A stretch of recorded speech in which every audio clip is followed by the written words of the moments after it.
Hey, I got Johnny here today with me in the studio. So we're going to talk about Johnny's 1953 GMC 3100. So we had the honor to go to One Day Slam, Grounded for Life up in Bristol, PA. Walked around the corner, I saw Johnny's truck sitting there. It's a badass build. I've been watching Johnny's build over the years, him posting pictures up on social media. It's just an insane truck. And to actually see it under power, to me, that was pretty damn amazing. So I want to deep dive into the build. I want to understand the inspiration behind the build, just the idea of you choosing some of the things you chose for the build. Let's get into it. Sure. Yeah, of course. Thank you for having me on. Really appreciate it. So, yeah, it's a 1953 GMC. Basically started out, I call it a Frankenstein truck. So it started out as a 97 GMC Sonoma. Was originally my dad's truck. He bought that truck brand new in 97. And when I was a junior in high school, at the time, my dad's always been involved in the car world. He's been a mechanic, a service advisor, service manager at different car dealerships. So the job that he was at the time allowed him to have a dealer car. So right when I was becoming a junior in high school, he got his dealer car, and there was a few more payments left on the truck. He's like, "Look, this will be your vehicle. Just make the last few payments on it, and then it's yours." So that's how this truck started. Unfortunately, I had it's a very long story, and maybe we'll get into it later on. But basically, the truck got into an accident actually on the night of my junior prom, and had to get a whole new hood, had to get pretty much whole new front end on it. And that is really what spawned me into this world of mini trucking and the custom scene and everything else. So basically I started with a cowl induction hood, 2-inch lowering kit. And then from there, it just kind of snowballed and basically turned into eventually me putting wheels on it. My dad and I bagged it. Then I asked for a welder for Christmas and basically never touched a welder in my life and just kind of learned on the go. My dad and I kind of started messing around with it. C-notched the frame, bagged the whole truck, eventually body dropped it. Then it turned into suicide doors, fully shaved, 56 Ford Fairlane dashboard. Like, I went crazy on this truck. And I loved it, man. Like, my truck club, Exceeding Limits that I'm in, we went to all, Carlisle, Low Rollers, End of Summer Bash, Magnetic Mini Bash, like all the big Northeast shows. And basically did that for many, many years. And I'm sure I'm sure a lot of people out there that are watching know that S10s and Sonomas, they're everywhere. There's a dime a dozen, literally. So, not that I got tired of the truck, I just wanted to do something different. And I always wanted to LS swap the Sonoma. And it's a 4-cylinder truck, so pretty much it was all looks and style, but it didn't have any performance. So started tearing into the truck with the intention of doing an LS swap, and literally blew apart the whole frame. Cab was off, bed was off, all suspension pieces were off, sandblasted the frame. And that midway through that process, I was like, you know what? I've always liked that 47 to 53 body style. Let me look into that. And I found, Henry Panza from Coffee and Customs. He has a great body mount swap kit for the S10s. Worked with him, got his body mount kit, got a 53 from a local person out here on Long Island, and just kind of snowballed from there. And, with the right-hand drive, I always wanted to do that on the Sonoma. Never had a chance to do it. So in my mind, what started this whole process was, you know what, let's go really crazy, because as I was younger on the Sonoma, I was young. We started building that truck when I was 17, 18 years old, and, limited resources and time and things like that. Now as I'm older, just having the right tools and having a vision, that's really what turned this into the crazy Frankenstein that it is today. So the right-hand drive, the LS swap, Hydro Boost with the brakes, like everything that I wanted to do on the Sonoma is kind of what's transforming onto the 53. And what's funny is the green truck was called the Green Monster, and the 53, I call it the Green Mater. So basically, it's tying in the two trucks because of the green from Green Monster, and Mater because the truck kind of looks like Mater from the movie Toys. So that was kind of the whole basis of where I'm at with the 53 right now. So the Sonoma was your platform. That was pretty much like your learning, right? Your learning platform to start the craziness with this new build. Yeah. So you've learned a lot. Yeah, it was funny because I actually I went with my dad to his job one day, and there was actually a guy that had, forgot what year it was, but it was a show truck. It was an S10, custom painted, had the air ride on it. And this guy pulled in, and I was like, my mind was blown. I'm like, that is awesome. And I remember when the truck got involved with the accident, that was the first thing I thought of. I'm like, that truck was kind of what I guess kickstarted this idea in my mind, and that's where it all started. So I know a lot of people are asking the question, why right-hand drive? And I know that like my response is just like yours, why not? Right. So like you had said S10s and just the different trucks nowadays in the scene, you got to set yourself apart. So talk about the conversion, uh, just sourcing parts and the dash and just, everything. It's just an insane amount of work. Yeah, Um, it's a lot more than what I thought it was going to be. I knew it was going to be a lot of work, but basically, like I said, I wanted to always do it on the Sonoma. I just never had a chance to do it.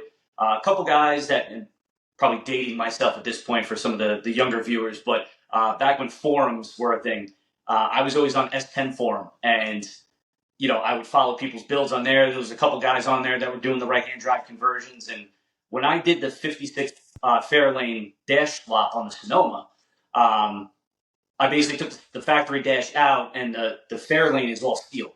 So that's where it started, was because, all right, I could basically just section out the gauge cluster, section out the glove box door, flip flop it, and then just work with the steering components. So that's what started the idea. Never had a chance to do it, like I said before, but now on the 53, it's a steel dash as well. So, I literally sat in the cab one day and I was just eyeballing it. I said, all right, well, I can cut out this amount, cut out the glove box door, flip flop it. In my mind, that worked and it made sense. When you actually went and did that, it didn't work out. It just didn't look proportional. So there was, a section missing over here. The center speaker grill was shifted over a little bit too much. So as far as just going and cutting and flipping, that was not the case. A lot of filler panels, a lot of shifting things over. So the dash wasn't too bad. Once I got everything situated where I wanted it to be, it was pretty easy at that point, and then it was just bodywork and paint. I worked with the guys at LS Fabrication. They have a lot of great parts for the 47 to 53s. Chris and those guys over there, I worked with them to have a billet glove box door, or I'm sorry, speaker door engraved with green mater on it, which is really cool. It's a nice little touch for the interior of the build. And then it was just a matter of sourcing the steering components. Looked into a couple different options there. I looked into doing rack and pinion. I looked into factory components, C10 steering boxes. I looked into everything and basically decided that with the postal trucks, U.S. mail trucks, they're S10 chassis and they're right-hand drive. So I was talking to a guy. I don't know if you ever seen it, Jeff, but there's a guy that actually has a postal truck and it's LS swapped. I forgot his name. I'm drawing a blank at the moment. I'll have to find his is he name. local to us on the East Coast here? I believe, not sure exactly where he's located, but I came across him online. And I sent him a couple messages, and he sent me some detailed pictures of his frame and his chassis of how the steering box was mounted. So I basically went to Rock Auto. I found a postal truck right-hand drive box. And then from the Sonoma, I kept all the I kept all the suspension components. So I had, the tubular arms from Jason Thorbeck. I had a rear setup from him. I had the Little Shop of Horrors, no toe kit. I'm like, I dropped all this money on the suspension. I don't want to have to get rid of all that. So I had the box and I looked at, as far as the geometry goes, and I literally lined it up on the ground in between the frame rails and said, all right, screw it, let's go. And took some measurements, and basically what I did was I took the factory frame horns and then just rebuilt them to kind of make the right-hand drive work. So cut what is now the driver's side, which was originally passenger side, cut that frame rail, reboxed it, replated it, reworked that whole side of the frame rail for the steering box, took the idler arm and the pitman arm and just kind of shifted everything over, had to build out the passenger side of the frame, and basically just made that all work together. And honestly, no binding on it. It turns nicely free and clear. And it was a lot of work. And then once I got that done, then it was like, all right, well, now the steering column. And obviously, because I'm doing all the work that a lot of people don't like to do together. So, the LS engine, I have long tube headers on it. A lot of guys don't like to do long tube headers because steering is a pain in the butt when it's on the driver's side. So now with the engine being cheated more over to the passenger side, clearance was very tight.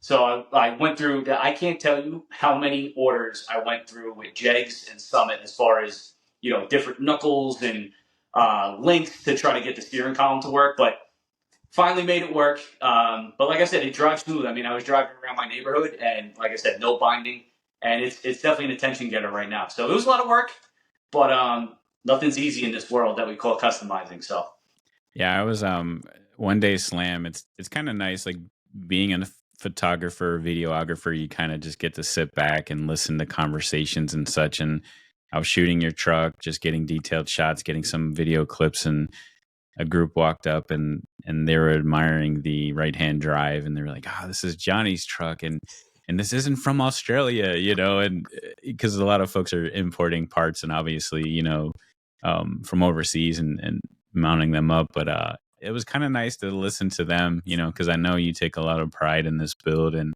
even just getting it under power. I know that was, you guys were like through the roof.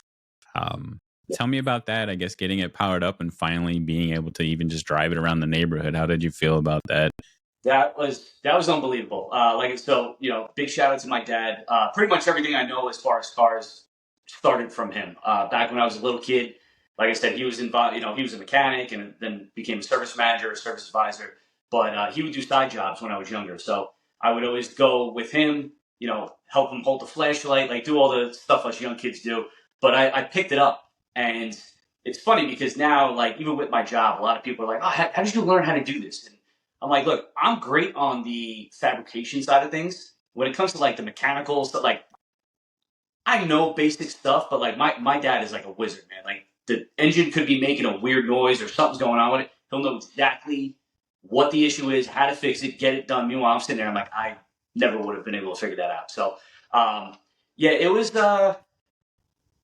So not this past year, but last year, we wanted to get the motor fired up, and my goal was to have this thing done by last year. So obviously, I'm a little bit behind. But Carlisle last year, we got the engine wired up. We did some just basic chassis wiring, the battery, alternator, starter, all that stuff. So for All Truck Nationals last year, we had it fired up. Wasn't really run, you know, it wasn't driving. It was just turn the key on, let it run, show everybody that the engine runs. And that motor I had rebuilt 7 years ago. So that thing's been sitting on the engine stand for 7 years. So I was a little weary about that. But yeah, All Truck Nats last year, fired it up for the first time. I had to kind of jerry rig some stuff with the fuel pump just to get that power. But the goal when we went to One Day Slam last year was, and it wasn't running at One Day Slam last year. We had to push it. So basically it was at One Day Slam last year. Then Carlisle in August, we wanted it running. We got it running. And then my goal for One Day Slam for 2024 this year, I wanted to be able to drive it in and out of the show under its own power. So got the rest of the wiring done, got the fuel pump, you know, properly wired up. And yeah, my dad came over one day and started it up, and actually being able to put it in drive and drive it down the street was pretty amazing. My dad was there with me, which was phenomenal. I mean, both of us were kind of, you know, it's a very cool moment to share. But that was the goal, was to be able to drive it into One Day Slam. I was a little nervous just because the only time I've driven this truck was the video I posted around, you know, up and down the street. And with One Day Slam, they had the trailer parking across the street. So I wanted to get there early, wanted to beat the lines. I'm like, I don't know how this thing's going to idle. It's got a pretty big cam in it. So I was like, I don't have taillights on this thing. The fan, I wired it up, but I don't know if the fan's going to work. I'm like, if I'm sitting online, I don't want to be that fool that stalls out a bunch of times. So if for some reason, I don't know what was going on. I don't know if it was the fuel pump wiring or whatever, but this thing kept kicking out. It would stall before the show. So here I am. I'm having like a mini panic attack. My wife and I get to the hotel and start the truck up, stalls out. I'm like, oh my God. I'm like, I don't know what I'm going to do. I can't trail the truck in because there's a huge line of cars. So I'm like, you know what? Screw it. Let's go. So I started up, and this thing, and honestly, it cruised into the show. I was able to park, and then at the end of the show, I left, was able to drive it back on and off the trailer, and I would do sweating bullets. Like my wife's like, calm down, you're gonna be fine. I'm like, I'm gonna stall out. I'm gonna stall out. But it worked out good. So that was a huge moment for me. That was my goal, really. And again, the goal for this year was to have the truck on the road. I mean, I can honestly go and get it registered, have plates on it, and just finish up, you know, the rest of the stuff on it. But it's right there. It's just a lot of the smaller things, like complete the wiring. So the taillight harness, headlight harness, the interior has to get finished up. Right now I'm doing suicide doors on it. Like I was literally outside all day yesterday. As soon as you and I get done, I'm going right back out there to work on it. So still some fabrication work, but yeah, the goal for this year was to be able to drive it, and we accomplished that. So that was a huge feat in itself. Was your dad at the show, One Day Slam? No. So it was my wife and I, and then a couple of guys from my club. We went. Okay. Yeah, we didn't even get to link up. I came by a couple of times, but you know how it is. You're at the show. You're walking around, talking, chit chatting with folks, and time goes quick too. And we're right around the corner from my parents, so I dipped out probably about noon or so to go visit them for a bit. So again, just walking around the show, seeing your truck sitting there, I was like, oh, he's here. You know, this is awesome. I know you were planning to come, but it was just great to see the truck sitting there. And to be honest with you, the patina just stands out. And as you're walking around the truck, you know, you got the right-hand drive. Of course, the engine's just sitting there staring you in the face. And you walk around and you see the tanks, and that the custom paint job on those were awesome. And I mean, I took detailed shots of those. Those little elements around the truck, I think, are awesome because it adds that extra detail. So you're going to keep the truck patina, correct? Yep. Okay. Really don't plan on painting it for a while. If I do paint it, it's going to be, so the 97 Sonoma was from the factory. It's called Fairway Green. It wasn't apparently it wasn't a popular color. I loved it. And I guess GM discontinued it. I think they just brought it back a couple of years ago. I don't think they call it Fairway Green, but it's the same type of color. I always loved the color. And if I do paint the truck, it'll be way, way, way down the road, but it'll probably be some type of that, you know, Fairway Green color. But yeah, the tank. You think like a show truck style, yeah. Like you're going to go all out, you think, down the road? All out, yeah. Nice. Okay. And that was my goal, was I wanted to keep the patina, keep the way the truck looks on the exterior, but then like when you pop the hood, you know, LS engine, nice clean engine bay, interior, you know, painted dash, leather interior, and then in the bed have like the custom painted tanks and have that all nice and clean. But yeah, my buddy Adrian Santiago absolutely killed it with the tanks. Yeah. I sent is Lurch Graphics? Yes. Florida? Yep. Okay, awesome. You sent the tanks down there? So basically, yeah, he was actually he's from Long Island. Okay. He owned the body shop up here, and then actually sold the business and relocated back down to Florida. I was telling him, so when he was up here, I was like, dude, I'm gonna have you do my tanks. I'm gonna have you do the firewall. Like, I want you going all crazy on the truck, because he does really, really great graphic work and flake work, and he's a really, really talented artist. He moved down to Florida. I was like, look, I'm gonna send you my tanks, and I don't care what you do. I don't care what design you do. I gave him the color from the dashboard, which is like a root beer color. Gave him that paint code, and I said, do the root beer color because of the dash, do silver because the chassis is silver, and then do whatever else you want. And he's like, I can do whatever I want. I said, do whatever you want. And he had the tanks for a little bit. He actually called me up one day, and I think it was, so I got those tanks, I think it was the Tuesday before One Day Slam.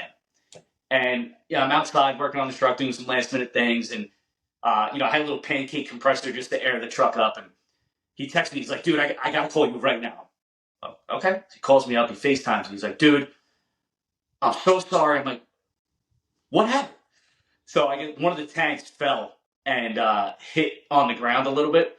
And he's like, look, I'm freaking out over here because I got to redo the whole tank. And he's like, I can touch it up, but I want to make sure, where is the chip going to be? Like, if it's going to be on the bottom, I can blend it. He's like, otherwise, if it's going to be seen.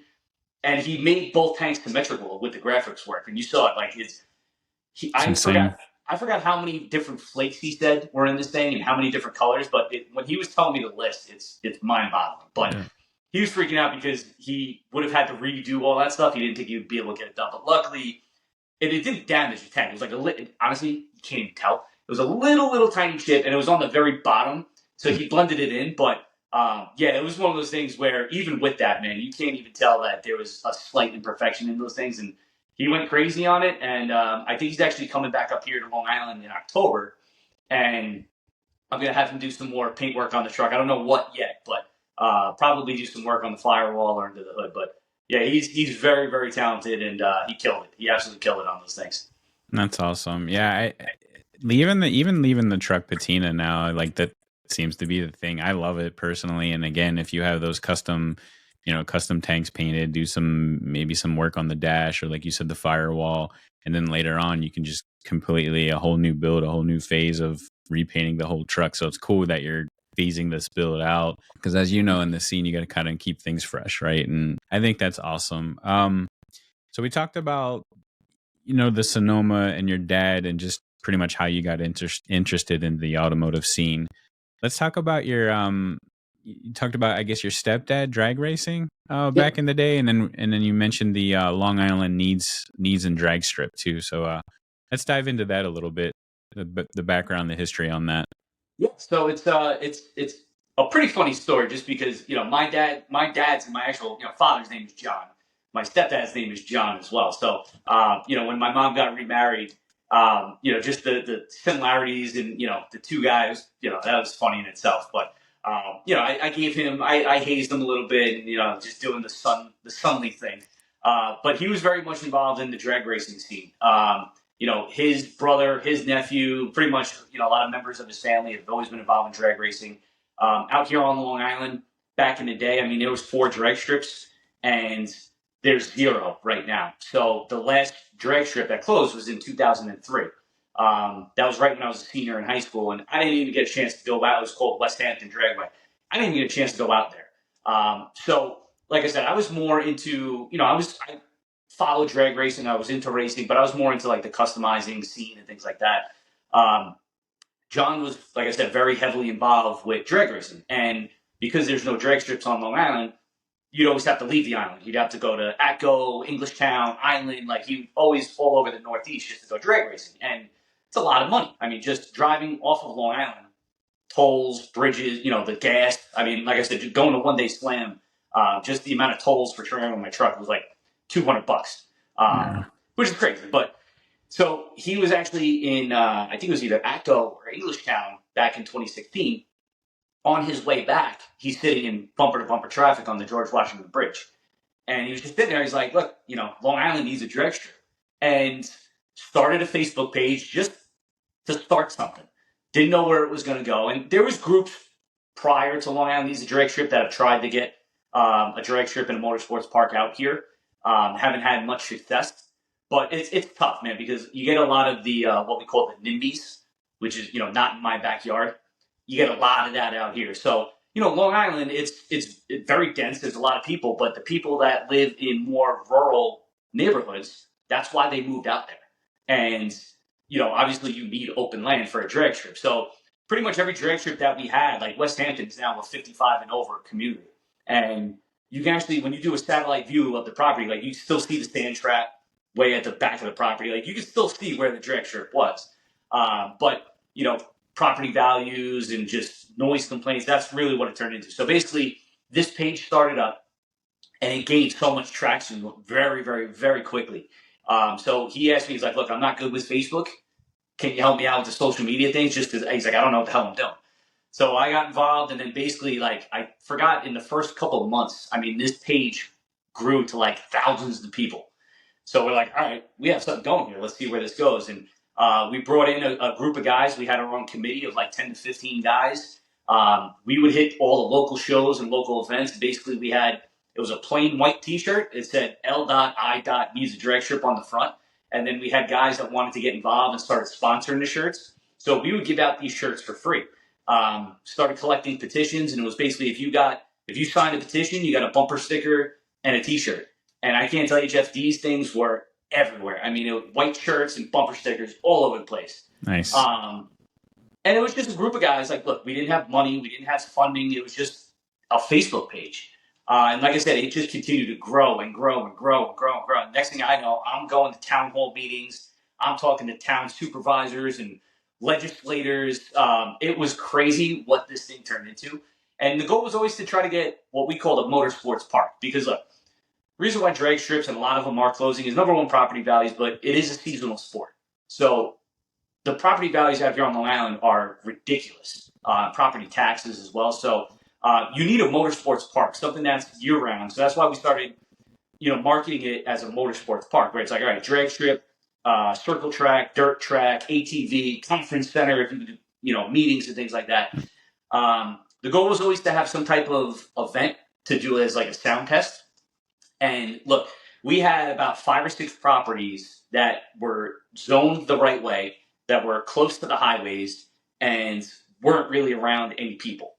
That was it. It was like 5 or 6. And at the time when we started this, we approached every property manager, property owner, and dude, they wanted like $30 million, $40 million. Like, we don't have, $20 in our pockets. Like, it's not going to happen. So that's why it became like an advocacy group. And the reason why it grew so much was like, all right, let's keep doing this. Let's hopefully try to attract some. And look, we talked to different investors. Like, we talked to guys that owned other drag strips. We talked to guys that owned race teams. And it was there, man. But a lot of guys, because groups that tried this in the past and haven't succeeded, a lot of guys were like, yeah, why would we get involved? Because people have tried this and haven't had success.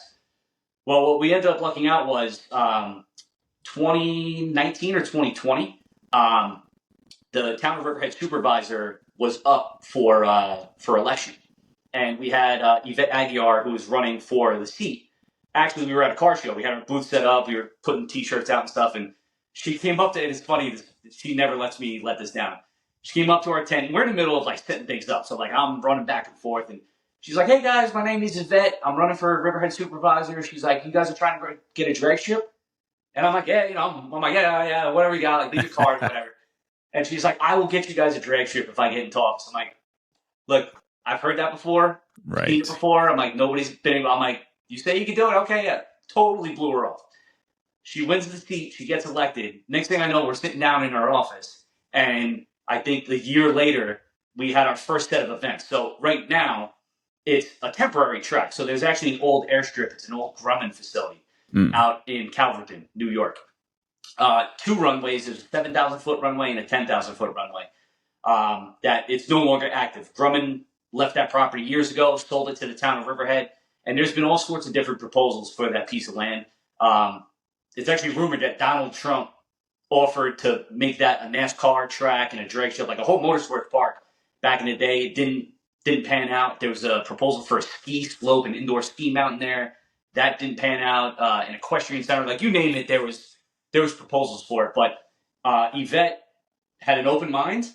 The rest of the board had an open mind. She's like, "Look, I'll let you guys do a temporary solution," which that's really all our goal was let us show the town and the locals that this could exist and we could be a good neighbor. We partnered up with Pete Scalzo and his wife Marie. They were from down in Florida, but they're from Long Island, and they were always trying to get a track out here. And they had the group Racetrack Not Street, and we partnered up with them. And basically, the 2 groups joined together. Man, all of a sudden, we had these temporary events in 2020, and it was limited. Like cars had to have mufflers. It could only be special events for like Saturday and Sunday. It's not like a weekly thing. But we were a good neighbor, man. And because of the, cars had to have mufflers, so there was you weren't getting like the full blown race cars.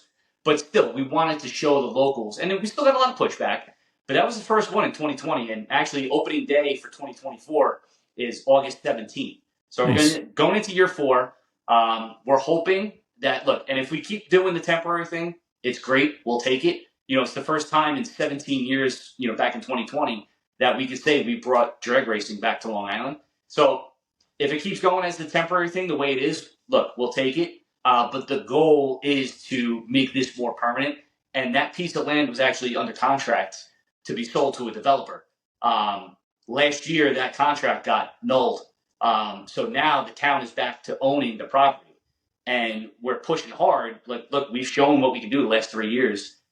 Even if you just give us half of the 7,000-foot runway, 3,500 feet, that's more than enough to do a quarter-mile drag strip and then actually build it up and make it a full-blown facility. So that's what we're hoping to do right now.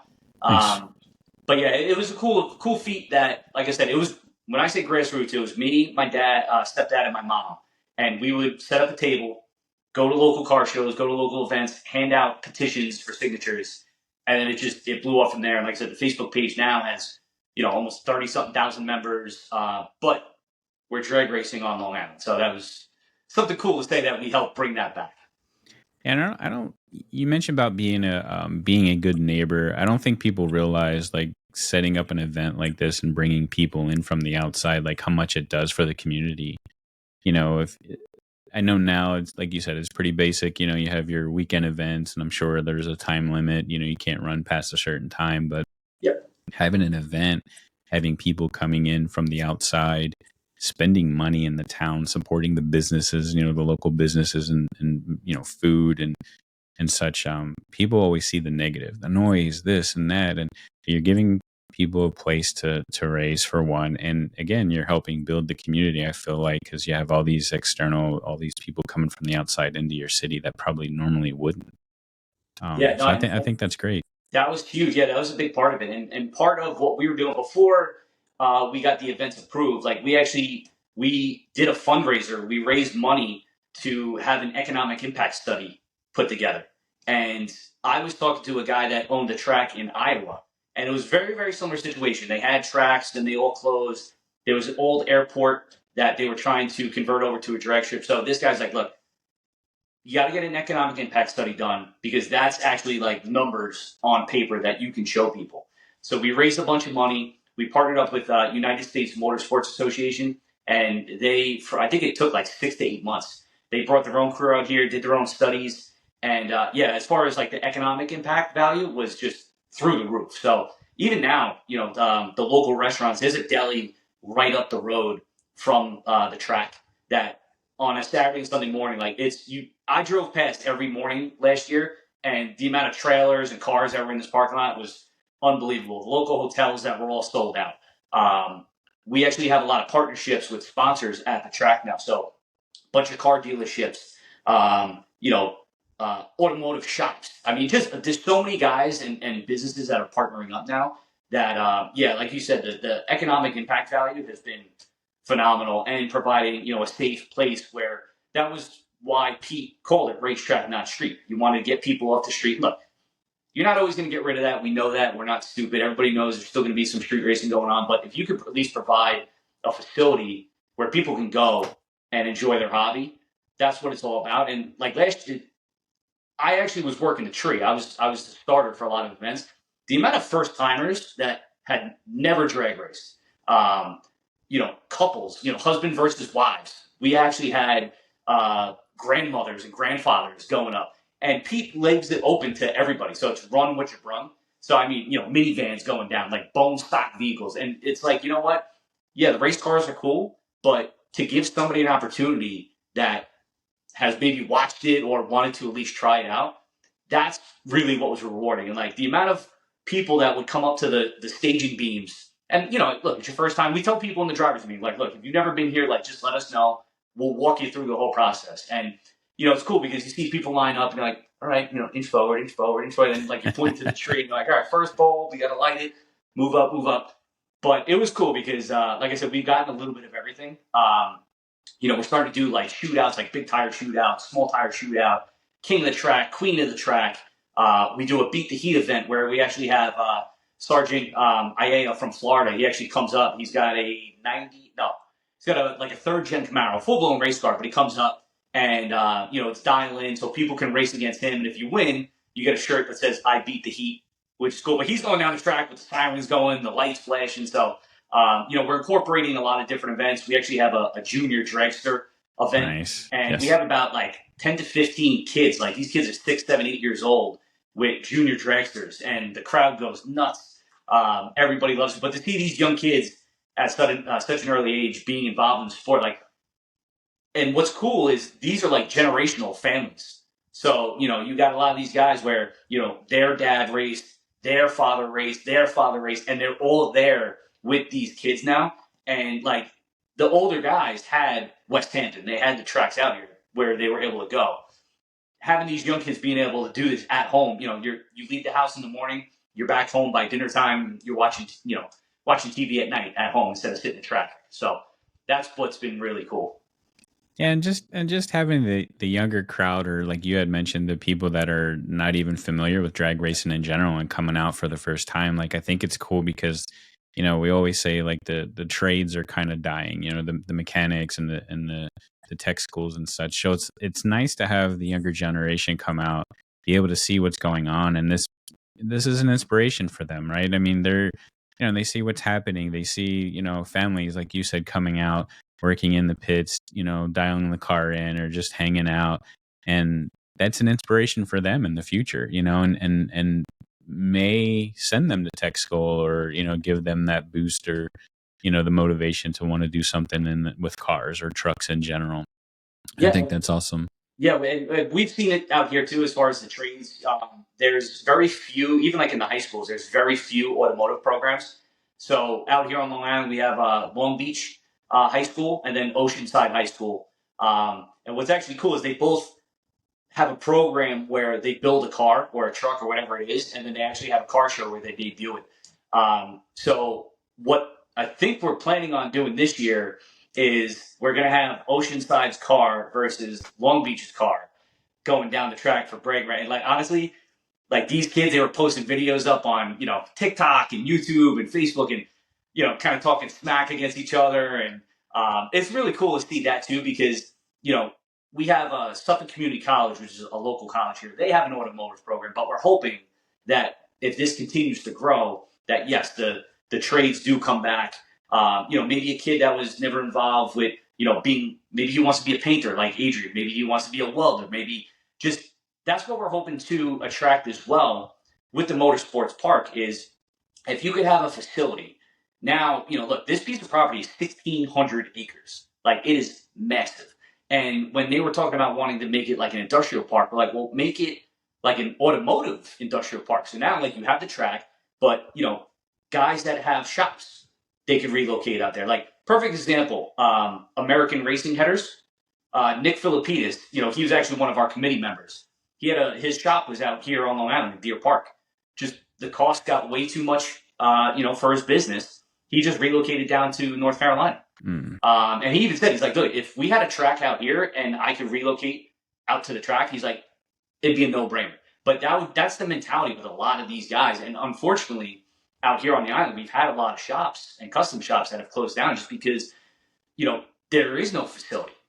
And on the flip side of that, we're getting a lot of guys that have had cars from, the 60s, 70s, 80s, 90s that have never had a place to run, that it's their first time bringing it out to the track in Calvin.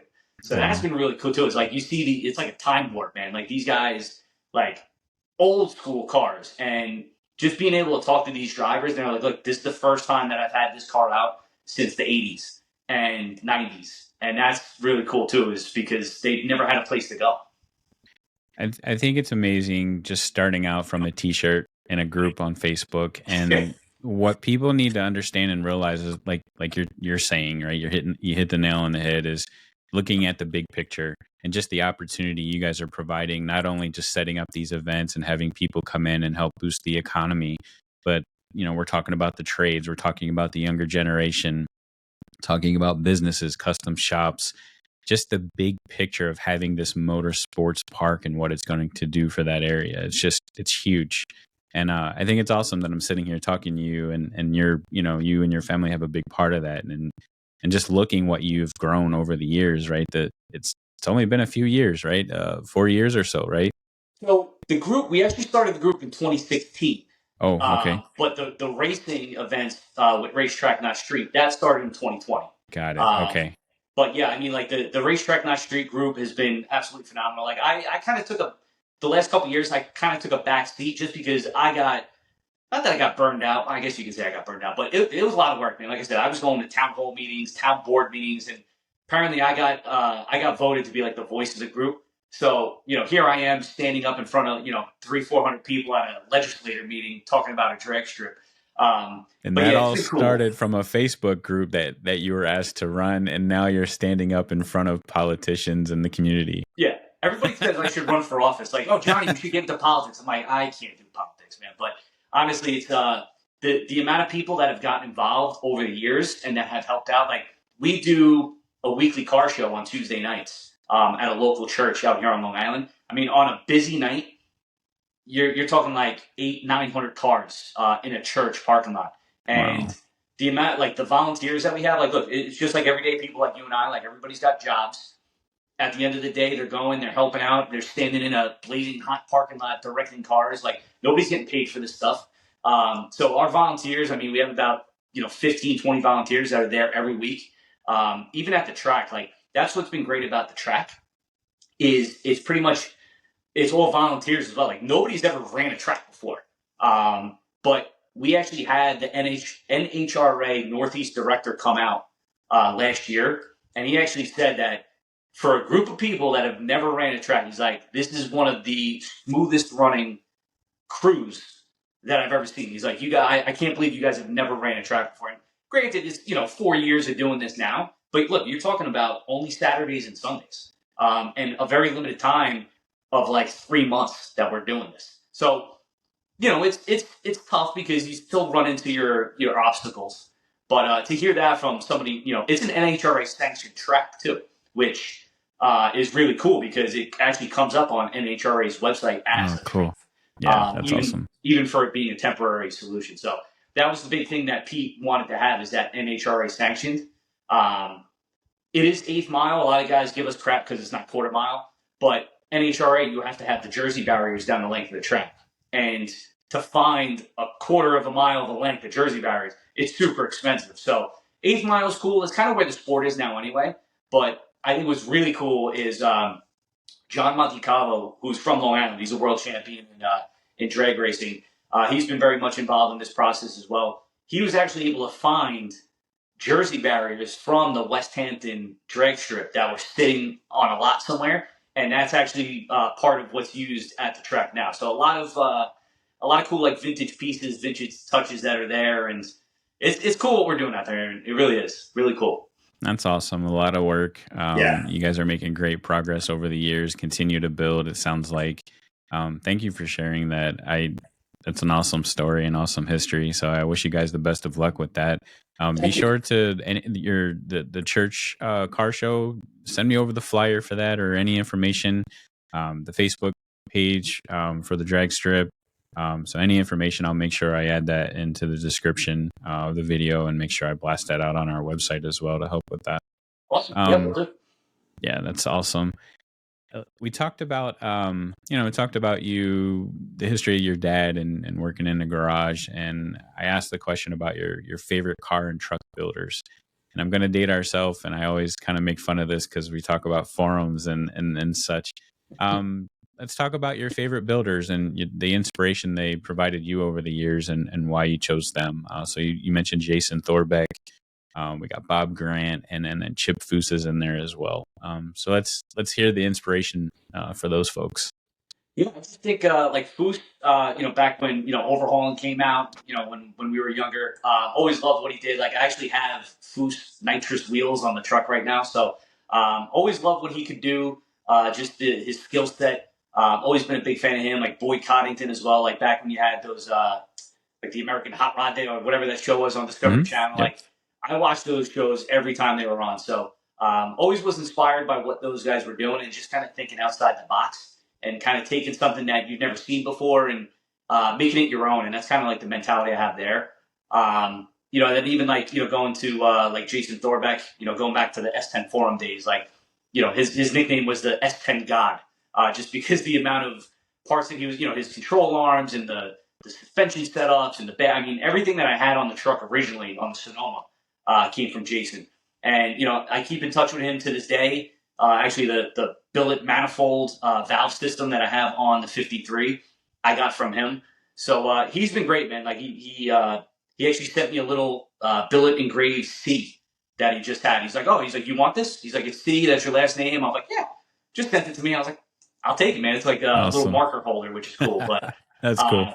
He's been great, man. And honestly, like, Bob Grant, like just the amount, the crazy fabrication work that he's done and just the sheet metal work that he's done, like for the S10s back in the day, like the tail light fillers, roll pans, and all that stuff. Like, I would always love seeing those guys post pictures and see what they're building. And that was always helping with, inspiration as far as kind of having that out of the box mentality and doing something that people really haven't seen before and taking those little touches that might be like such a subtle detail, but like that's really what separates, this truck from that truck. So every single one of those guys, man, props to them. And continuing the build to this day. And you know, I know Boyd Cottington passed away, but I know his son is doing like the custom wheels Chris, now. yeah. So it's cool, man. It's that's why I love posting my pictures online, because like that really helped me when I was younger. Like the forum days and being able to look at guys' builds and detailed builds, and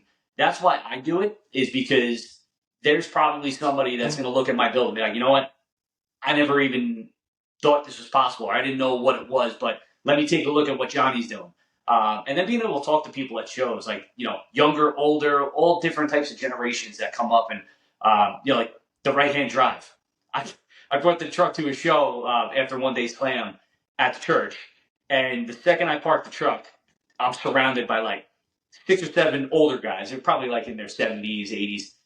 What the hell is this? What is the right-hand drive? Like, why? Where did you get this from? England? Or I'm like, they're like, why right-hand drive? And just being able, I'm like, well, have you ever seen a '53 truck with right-hand drive that's slammed on the ground? And they're like, no. Now you have. So that's why I think being able to, you know, and look, I don't call I'm not a pro builder. You know, my wife tells me I don't give myself enough credit a lot of the time, because I look at my truck and like, yeah, I mean, it's cool, but it's not there yet. She's like, you stop. She's like, look, you're working on it in the garage. You're in a small little garage at the house. You don't have a shop. She's like, look at what you've done so far. So she gives me a lot of credit that I don't really give myself. That truck's badass. It's badass. Yeah, thank you. And it's cool to be able to, like I said, document that and have other people use my pictures and use my build as a reference, because that's where I started with those guys back when I was younger, and I still continue to follow people to this day. You know, I actually have pictures that I have on my phone for the suicide doors that I'm doing, because the link setup, I'm trying to figure out like how I'm going to work the link setup with the door latch.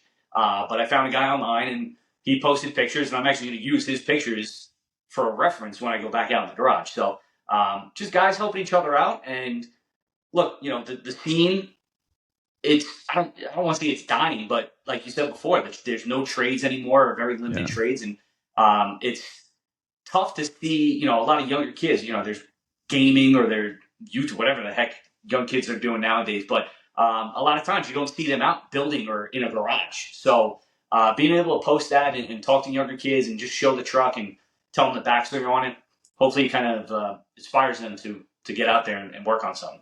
Yeah, our family are car and truck folks. My wife grew up around old school Mustangs and classic cars. My youngest, she goes to all the shows with us and helps photograph and, you know, help me capture the event, do event coverage. My oldest would come out when she was younger. She has no desire anymore. Just so, and which is fine. You know, it's perfectly fine. Right. Our youngest, like talking about the youth and the trades. So she's working at Eastwood, right? So which is great, because my neighbor Craig, he's the actual manager of the store.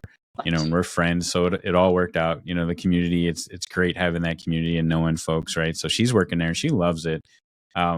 She's artistic. She loves to draw and sketch and do all kinds of things. So we went down the rabbit hole and got her a pinstriping kit. So she's got the whole setup, but her mentality, everything has to be perfect, you know. And I'm trying to explain to her, I have a board, she has a board, and I'm like, you just got to practice. And she's like, well, the paint's expensive, the brushes are, you know. I'm like, it's fine, that's the only way you're going to learn. And I think it's really going to take me having to pull one of the local pinstripers or somebody and just having her sit with them and just say, look, it's okay, you know, to make a mess or waste paint or, you know, whatever. And she's amazing. Like when she sits down and sketches, and she'll use pens and paint and all different kinds of, you know, I'm just trying to get her to like, here's the tools, go do stuff, you know. Yeah. So it's kind of neat, you know, seeing the youth and just when they're involved in the automotive scene, as you had mentioned. And that's probably one of the great advantages of having social media, because literally at our fingertips now we can just go on somebody's page and Google or whatever and get the information we need. Whereas back in the day, it was either going to a show, visiting a shop, opening a magazine, or even when the forums became popular. So now it's like, that's one of the great advantages of social media, because you have research and, you know, you have those answers right at like literally a split second. You know, I can have information in my hand. So that's awesome. Yeah. I've never had, look, I get questions all the time. Like, how do you know what you're doing? Like, I had no clue what the hell I'm doing. Like nobody's, from what I've seen, nobody's ever done a 53 GMC right-hand drive, LS swap, hydro boost, you know, all the stuff that I'm doing, you know, suicide door. Nobody's done that. So everybody's like, how do you know if it's right or wrong? I'm like, I don't know. I'm just kind of in my mind, Trial and error. And I'm kind of making it work. Like the doors right now, I'm working on the driver's side door, and I'm trying to figure out. Like I've tack welded the latch in 4 different places because I'm like, all right, I think it might work here, but then you try it, it doesn't work. All right, let me cut it, let me move it here. But that's how the whole build has been. Is like, let me see what works, and you know, look, at the end of the day, it's only metal and it's only parts and pieces. So, you know, it's something that my dad always taught me growing up. He's like, don't ever let a car beat you. He's like, it's just, it's parts, it's mechanical stuff. He's like, don't let it beat you. And I was like, you know what? I'm not, you know, there's days, like, don't get me wrong, there's days where I just want to push this thing off a cliff just because, you know, I'm dealing with it right now. Like I was working on the doors yesterday and just battling with the doors and trying to figure out the striker and the latch, and the door's closed, but it's not closed all the way. Now I got to tweak this. I'm like, it's about to storm outside. There's thunderstorms going on. I'm like, I'm done. I'm done. I'm done. But sometimes you just got to walk away and take a little bit of a breather. But like I said, there's no manual for what we're doing here, you know, and that's what's cool is, you know, when you have that finished product and people can appreciate what you've done and what you've built and really see the work that went into it, that's what's really rewarding about it. Yeah, and I think like your wife had mentioned, you're not giving yourself enough credit, right? Because like you just being able to sit on the seat of your truck and look at the dash and be able to get that vision of, you know, doing the right hand drive and all the research you're doing. Like I explain to my daughter all the time, I'm like, it's okay to make mistakes. It's okay to screw something up. Yes, some mistakes cost more than others, right? But that's a part of like that's what we become, right? That's all a part of that, like the learning and just making mistakes, and that's what makes us the people we are today, you know, and the builder you are today, right? Trial and error. It's okay to make mistakes. If you don't go out in the garage, or you know, if you're not pinstriping something or painting or doing whatever, you're not going to learn, you know, and if you don't make mistakes, you're not really going to learn from it. And you know, like she's like, I need grid paper. I want to, you know, that one of the pinstripers mentioned grid paper. I was like, let's do it. I said, but you know, it's okay to freehand too, you know, because that's what's going to help you learn, you know, getting the old school sock and getting your pinky and using that to measure as you're going across, you know, those type of things. And I'm trying to explain that to her, but everything has to be perfect, you know? So in a way, it's kind of cool too, because I'm allowing her, you know, you got to give her the tools and she's got to figure it out, right? I'm allowing her to figure it out on her own, right? And it may take her a little longer just because of her mentality and the way she's thinking, but that's okay too, because that's a part of the process and that's what's making her into the person she is, right? I'm just happy she's exploring and wanting to get into things. But again, you know, even with you and your builds over the years, it's crazy to be able to sit there and just look at something and have a vision and be like, okay, this is what it is now in my brain and my head and through my eyes, and this is what I want it to be, and that's what you're doing, and I think that's cool. So you got to give yourself some credit, man. That truck's badass. It really is badass. I appreciate it, man. Yeah, I think that's where I'm at now. Is like like I said, when I built the Sonoma, I was younger. You know, like I said, 17, 18, 19 years old. That's really when I was diving into it. Now, I'm building the 53 the way that I want to build it. So, like I said, I had a goal to have the truck done and on the road and all stuff. But at the same time, it's like I don't want to rush it. Like I'm literally doing everything the exact way that I want to do it. And I don't want to rush it because not that I rushed it when I was younger, but you know, I wanted to be able to get the truck out and enjoy it and cruise and go to the shows with my friends. But like right now, you know, I'm just, you got to take your time. And like you said, you run into some bumps in the road and you got to fix it. But you know, I'm the same way, man. I'm very much a perfectionist as well. So it's got to be done the right way and you know, make sure it looks good because I guess I feel like I don't want people to look at the build and be like, you know, nitpick every little thing because in my mind that's how crazy I am. And it's funny because at One Day Slam, I had a couple lines ran for like the hydro boost in the engine bay, and you know I just had them zip tied like off to the side. They weren't like they're secure; they're not going to go anywhere. But I just had them zip tied.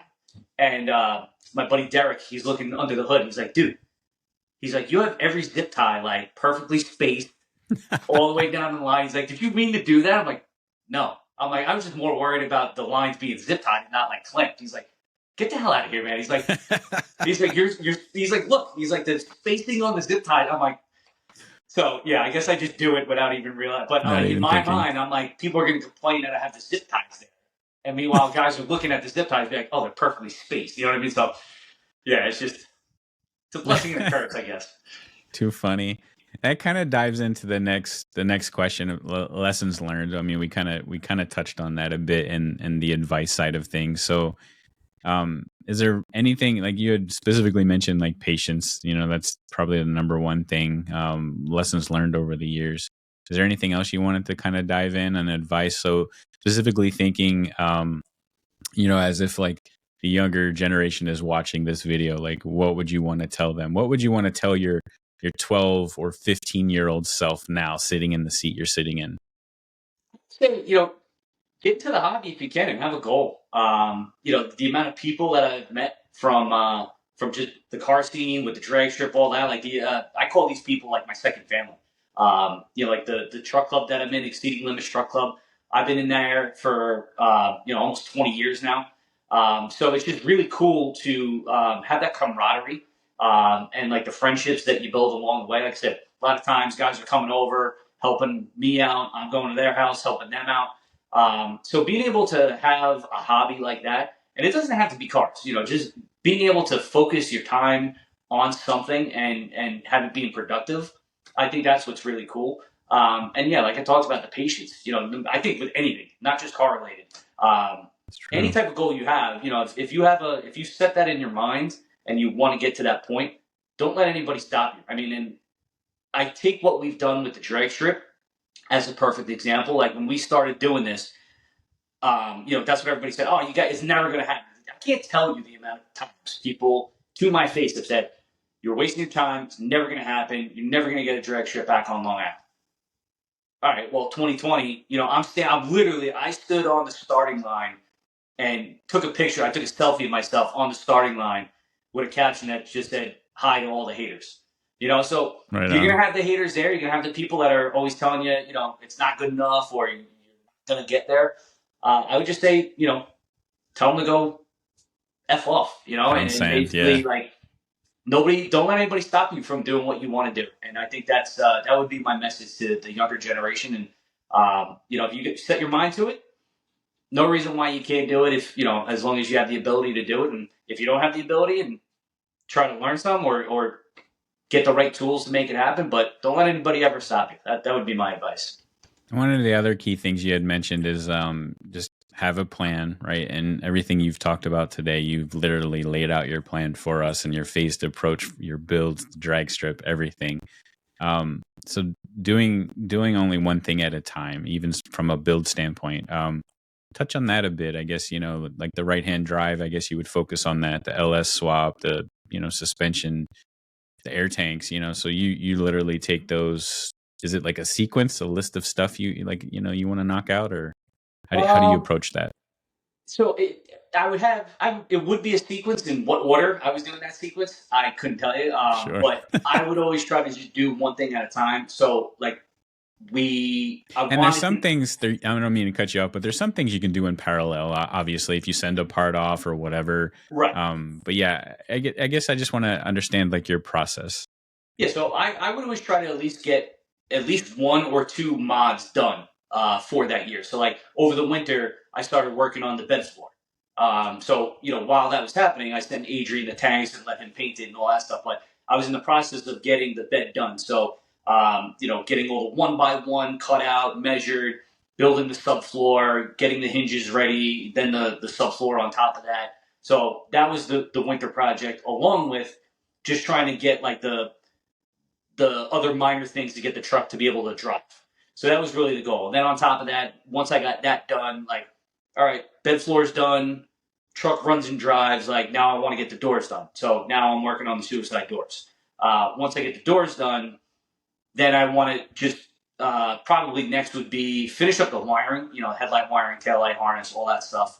Um, Once that's done, finish up the interior, get the headliner in, door panels, get that pretty much ready to go. And after that, I mean, pretty much all the fabrication work was done. So it was always the truck needed a lot of metal work, which I didn't realize how much metal work that they needed when I bought it. But basically, it started out with, all right, the whole floor pan's got to get cut out and replaced. So let me start with that. Then floor's done, but now the toe boards and the kick panels are rotten. So let me start with that. Well, as I move up, all right, the firewall's got holes in it and rotted out. Let me start with that. Oh, then, so I kind of moved around, like, started with the metal work on the truck, cab corners, all that. Once that was done, then basically, I already had the body mount kit done. Like, that was the very first part of this, was I got all the body mounts on, got the chassis a roller, started getting the cab on. Once the cab was on, like, I actually brought it to, actually, no, I got the bed on, so the body of the truck was on. But I think the very first one-day slam I brought it to didn't have the front clip on it. Like, there was no fenders or anything, so I just brought it out. Then it was like, all right, let me get the fenders on. Let me get the running boards on. So just trying to make it look more truck-esque. And then just keep, chipping away at little things here and there. Doing the hydro boost with the brakes and getting all those lines ran, the transmission cooler lines. So, I tried not to do too much at one time, just because you could lose focus really quick. Perfect example was I was actually getting ready to load the truck up. I don't think it might have been one day slam actually, but I had the truck on the trailer, and I just happened to like be wiping one of the wheels down because it had some crap on it. And as I'm wiping the wheel down, I'm like, the wheel had a little bit of a wiggle to it. I'm like, that's not right. That's not right. Luckily, I drove the truck about 10 feet from the garage onto the track. So get the jack, I jacked the truck up, and I forgot to tighten all the lug nuts. I'm like, all right, thank God I didn't drive this thing. I just drove it on the trailer. But because I was doing so many other things, I forgot the basic thing. It was just that one wheel, the left rear wheel. I just forgot to tighten those lug nuts. So I think when you start bouncing around too much, you can lose track of things real quick. And something as simple as lug nuts could, turn disastrous very quickly. So, I have a list as far as like little things that I've come across that I do need to go back, like, fix this ball joint, ball joint's missing a cotter pin, just like little things like that. But I think if you start going too crazy, like in my mind, I wanted to do both doors at the same time. Like, all right, let me get the hinges welded in on this side. I'll do the hinges on that side. But I'm like, you know what? I can see this getting out of control really quick. At least if I have one door that I know closes, I can still work on this one. So, like, perfect example is next weekend, I'm going up to New Hampshire to that Nor'easter show in New Hampshire, Laconia, New Hampshire. But I want to have at least this door done. So have that door done. And this way, like, if I would have started working on the other door, it probably wouldn't be finished. It might not even be latchable at this point. So it's like, I got to, jerry rig the door somehow. So at least this way, that would always be my thing, is try to do one thing at a time. And it's happened to me in the past where you bounce around too much, and then all of a sudden you're forgetting this, you're forgetting that, and maybe you forgot where you left off, or you might have had a good idea that maybe you forgot about because now you went back to doing something else on the truck. So I think just trying to stay focused and, stay on that one path for that time, get that done, check it off, and then move on. And it makes sense too, depending on the space, the garage space that you have to work in, right? I guess if, like, it drives me nuts watching some of these car and truck shows, on TV, and they got the trucks blowing apart, and my OCD is just insane because I'm like, how the hell are they going to put that back together? But it makes sense what you're saying, because if it's just you, your dad, a couple of buddies or whatever, right? Like, a lot of these TV shows are deceiving, right? Because these, you got a lot of younger kids watching. They're like, oh, they can build that truck in a week, and then they're taking their truck or car to the shop and they're expecting it to be done, It makes sense because typically if you have a shop, you have, folks that are specialists. You got your interior guy, you got your engine performance guy, you got your wheel and tire guy, you got your paint guy. But if it's just you or a couple of folks that are, putting something together or building a vehicle, it makes sense to phase it out, focus on specific areas. So let's talk about obstacles. I know you touched on some of those things and some of the challenges, but what I guess just in general, it doesn't have to be specific to your build, but like, again, younger generation watching this video, like what are some of the obstacles over the years that you have faced, and how did you overcome them? And, time and money. Those are the two big things. Like with just this build, for example, I mean, just the amount of, like, this was a shell of a truck. And in my mind, I knew that I'd have to buy a lot of parts and pieces.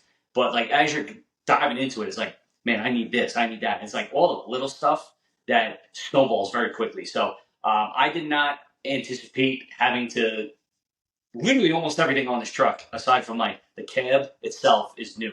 Um, every little part and piece is just had to get bought, had to get fabricated. So yeah, having the time to work on it. I actually lucked out. My wife is very supportive of what I do, and she knows how involved I was with the drag strip. Like the drag strip took up. We actually met back in 2016. I'm sorry, we met in 2017. I gotta get that right. But we met in 2017. I'll edit that out for you. Yeah, we met in 2017. We started the drag strip group in 2016. So she's been involved with that almost since day one, because like when we started doing the weekly car shows in 2017, like I remember I was talking to her on the phone, like one of the first or second times we're talking, and I was on my way to the church to get ready for the car show. So she's always been there for me and very supportive. And we looked out because when I was working on the truck, her previous job, she worked on the weekends. So I had Saturday and Sunday to really get in the garage and crank on this thing and work on it. She has a new job now where she's off on the weekend. So had to make a compromise there. So I lucked out because basically I have a day to myself with the garage, and then we have our day. But honestly, time, I try to work on this thing at night, but look, after working all day, you get home, it's like you just want to relax. I try to work on it during the week, but it's hard to. But, I have literally maybe one day on the weekend that I'm working on this. So time is definitely tough. Just like the space in the garage, like it's a one-car garage. I have this much room to get around the sides of the truck. So a lot of times I have to pull it out in the driveway to work on it. But yeah, time and money has always been a big obstacle. And then, yeah, I just think trying to balance life. That's a big thing too, because, a lot of my buddies that, from the truck club, guys start having kids, guys get families. It's tough, sure, it's tough to, stay with the hobby, because look, at the end of the day, family comes first. Yeah. And really this is just a hobby. So, we don't have any kids right now, but that's why I'm trying to get this thing done. But if I had kids, I'm sure, this thing would be not where it is at the moment. So, time and money is definitely a big thing. And just, I think realizing too, that you don't have to get it done right then and there. It's going to take some time, and just, if you stick with it, eventually you'll get to that point. But, yeah, and I just think another obstacle too is, like I said, a lot of the objections that you get from people, and I got it with the drag strip. I got it with the truck too. Like, why are you doing this? Like, you shouldn't do that. You should do this. It's like, look, I'm doing this the way that I want to do it. And you either get behind me or you back it up, or get out of the way and watch as I prove you wrong. And that's always kind of been like a mindset of me. Like, I always tell myself, like, if you're going to doubt me on something, and it's not just with truck related, just anything in life, like, you're going to doubt me on something, like, watch as I go and do it and prove you wrong. And not to sound like not to come off too much of cockiness there, but I was always such a shy kid. When I was younger, you probably would never even know this talking to me now, but I was super shy when I was young. Like, could not get up in front of people, like, kept to myself, like, really, really, really quiet. And I just broke out of my shell. And like I said, fast forward to me standing in front of like 400 people at a legislator meeting and, doing all this other stuff. I not that I have, I guess, a chip on my shoulder, but, I like proving people wrong. Especially when people like directly tell you like, hey, no, or you can't do something, or it's never going to happen. I just like being able to prove that to myself, and then kind of prove others wrong. And that's the crazy part. I was going to say, the haters we talked about, though, those folks that are just running their mouths. The crazy thing is the amount of like positive people, the people that are like enjoying your build and watching the things that you're doing. They don't really say much on social media. They watch you and they'll see you in person and be like, oh, you're doing great. And me, I'm like, why don't you hit the like button or comment? Because the thing is the negative is pretty much all you see, and that's what gets filtered into social media a lot of times. And don't get me wrong, there's a lot of people that comment or like or are supportive. But it's just like Google reviews, right? When you go out, if you have a great, customer service or whatever, they're going to keep going back, and they may not go and give you a review. But if you go and check out that review, you're going to see all the negative, right? All the negatives, So yep. yeah. So that's the crazy part, is like, it's people, it's motivation, when people want to say something, like you said, with the drag strip, I'm going to prove you wrong. I'm going to do this the right way. I got my team. I'm going to, I got the support I need, and I'm just going to roll through. So yeah, I think that's great. It's awesome, everything you guys are doing. And I'm supportive. I try to hit the like button when I see something posted up, so I'll continue to support. So we talked about the future. We talked about suicide doors. I mean, you're going to go out in the garage and finish that up, or work on that today. We talked about the wiring. You want to get that squared away, finishing the interior. Going to leave the patina for now. You even touched a little bit on the future, as far as redoing the paint job and kind of getting it like a true show truck all the way through. Is there anything else that I think you pretty much covered a lot. Is there anything else you wanted to touch on the build at all, or any plans, or any secrets that you may want to give us? I don't know. So, I mean, as far as, like I said, the suicide doors, that's something that I want to get done. Trying to think of what else. Yeah, I mean, like I said, the interior, I'll probably work with somebody, just because, I want to have like custom door panels and things like that made. But I think the real big thing as far as fabrication was really the doors. That's a lot. Yeah. Everything else that I got done is pretty much done. I may want to get new wheels at some point. I've always liked those Foose wheels that I have on the truck, but I was looking at Detroit steel wheels. Okay. They have some wheels that are very catered to this body style, but they're very common as well. So I don't know if I don't know. So wheels may change, but some of the suspension work is going to change a little bit. Like, actually, Henry Panza, who I got the body mount kit from, he has a set of control arms that he's building. So I'm probably going to get his control arms on the truck soon. But yeah, aside from the truck itself, I think once it's done, like I'm building this thing to cruise it and drive it. That's what sucks about living on Long Island, is getting off the island. We don't have too many like large truck-based shows out here. So, One Day Slam, Carlisle, show up in New Hampshire. Everything's got to be off the island, and you got to cross through the city. So a lot of times I'm trailering the truck, just because to drive, potholes are crazy out here, and being able to drive this thing that far of a distance probably wouldn't be a good idea. But I want to be able to drive this thing from one end of the island to the other. Like I said, the motor's brand new on it, all the work that I'm doing on it. So I want to be able to cruise it. But yeah, I think right now, just try to get the doors done, just get it all buttoned up, have it just be a reliable cruiser. And then from there, man, yeah, like I said, I'm going to enjoy it. Not touch it. Well, like I've said this about the Sonoma too. Like, I'm not touching it. I'm not going crazy on it. I actually had, real quick story, I had a 2010 Camaro that was my daily driver. And when I got that car, I'm like, I'm not touching it. I'm like, I got the truck, the truck's the toy. I'm not touching the Camaro. Like, not touching it. Dude, next thing I know, I'm bagging it. New wheels on it, body kit on it, hood on it. I had it custom wrapped. The thing was at the Javits Center for the New York Auto Show back in 2016, 2017. I'm like, what the hell am I doing? So just when you think you're not, so like I said, in my mind, I'm getting the truck. The doors are pretty much the last thing that I want to get done to it.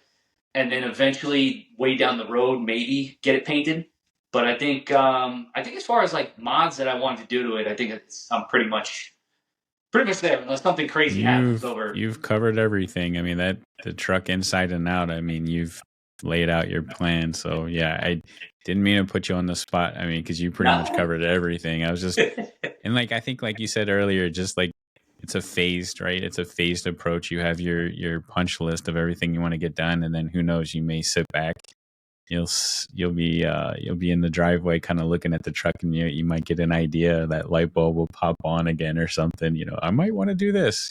So yeah, I was just kind of curious if you were already thinking, like, I know you have your punch list of things. If you were already thinking about the next phase, of outside of repainting it and everything, like you might have been like, I might want to do this, but yeah. I have a couple custom touches. Like, I actually have. I've seen it online where guys have taken like an old piston from a motor and actually make that the tail light. So yeah.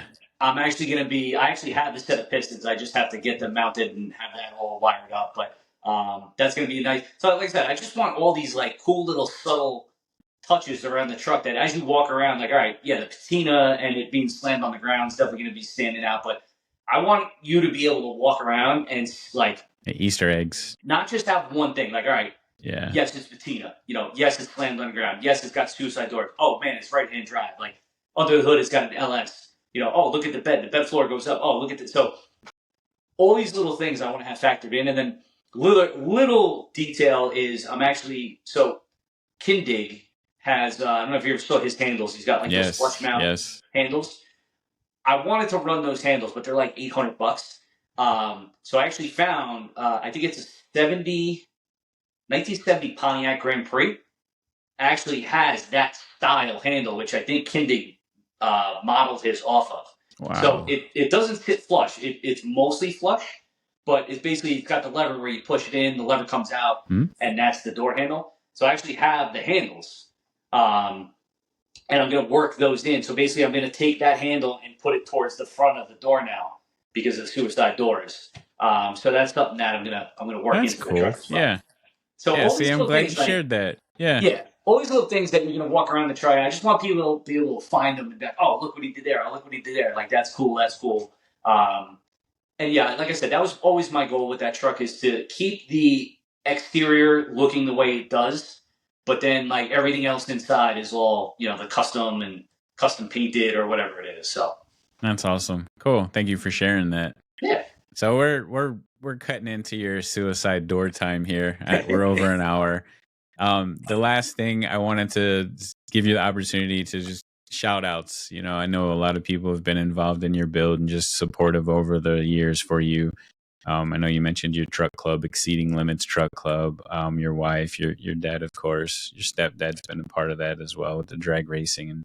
And is there anybody else you want to shout out? And of course, I'll add this into the, the end credits.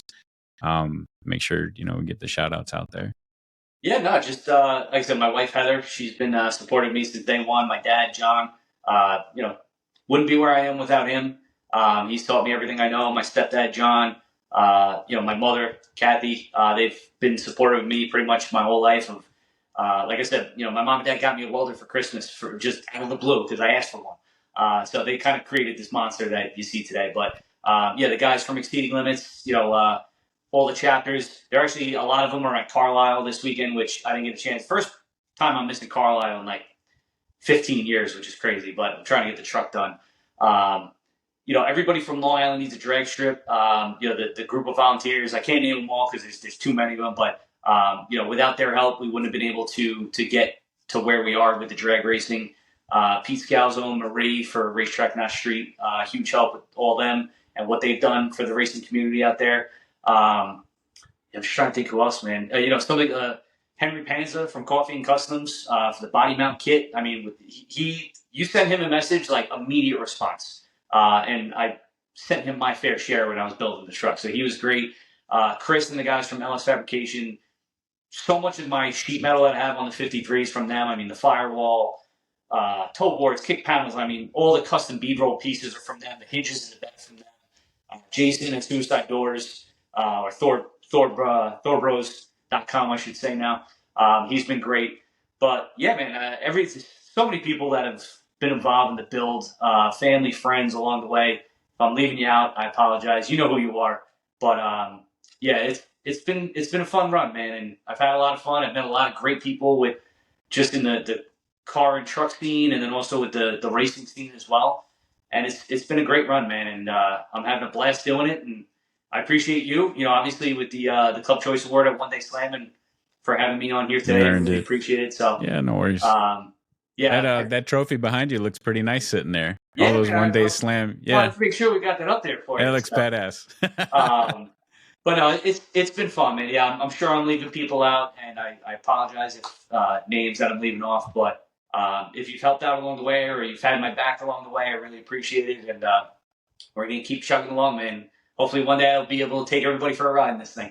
Yeah, I'm looking forward to that. I want to be able to. I'm going to come up and visit you. We're going to go from one end of the island to the other, So we're gonna do There's that. plenty to do out here, man. And that's what's great about Long Island is like you could start in the city, go out in the city, drive through Nassau County, stop a bunch of places out there, Suffolk County, and then even like what's crazy is you don't realize how long. I mean, it is a long island. That's what I call it. But from one end of the island to the other, like from where I live to get to the very tip of the North Fork of Long Island, it takes like an hour and a half.